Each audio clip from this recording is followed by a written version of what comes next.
अभी भी नहर में नहाने जाते हैं और मेरे ख्याल में जो बूढ़े भी बैठे हुए हैं जिंदगी में एक दफा तो हर कोई गया ही है नहर में।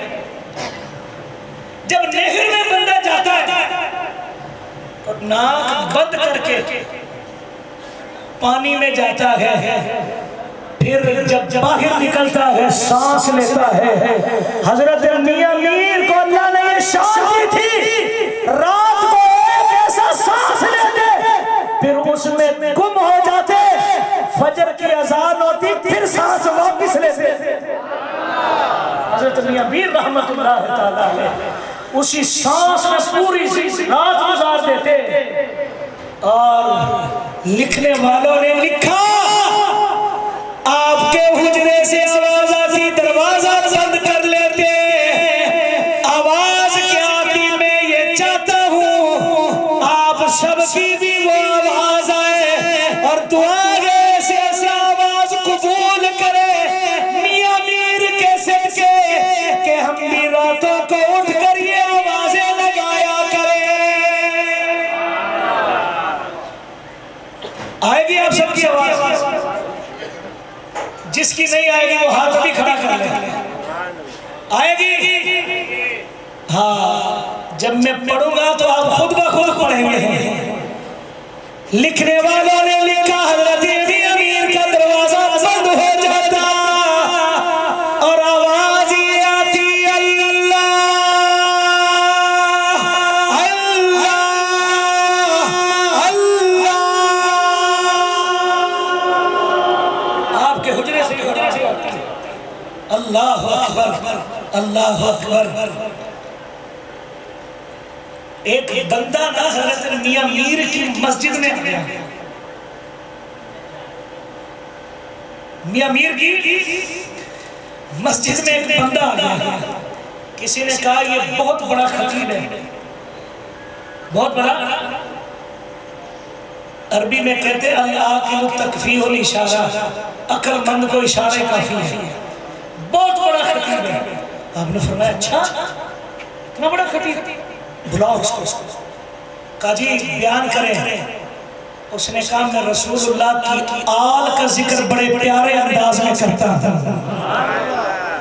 आपने फरमाया मोमिन है ही वो जो रसूलुल्लाह की आल का जिक्र सुनता है, उसका ईमान ताजा हो जाता है। और जिसका रसूलुल्लाह की आल का नाम सुन के मुंह टेढ़ा हो जाए समझ लेना किधर से है, और जिसके चेहरे पर खुशी आ जाए समझ लेना ये मोमिन है। हजरत मियां मीर ने फरमाया, कुर्सी लगा कर दी, कहा बयान करो रसूलुल्लाह की हाल। उसने बड़ा बयान किया, आखिर में तो उसने कमाल ही कर दिया। जोश में आकर कहता है, कहने लगा बाबा रसूलुल्लाह करीम ने हजरत इमाम हुसैन को ये शान दी है, जिधर इमाम हुसैन का सर दफन है 5-5 कोस, जितने पत्ते दफन है वो सारे के सारे जन्नती हैं। आपने कहा सच कहा तुमने, सच कहा तुमने। कहा अच्छा ये बताओ जो अल्लाह वाले होते हैं ना वो तो सब कुछ ही पढ़ लेते हैं ना, वो तो सब कुछ बताने की जरूरत नहीं होगा। अल्लाह अकबर। हजरत मियां मीर फरमाने लगे, ओ मेरे भाई ये बता, ये सिर्फ उम्मती को ही है या नबियों को भी शान हासिल है? कहने लगा ये मकाम नबियों को भी हासिल है। किसको हासिल है? फरमाया फिर जो नबियों के नबी है उनके हाथों वो खुद कहने लगा नवासे के साथ 5 कोस जो सोए वो जन्नती, नबी के साथ 10-10 कोस।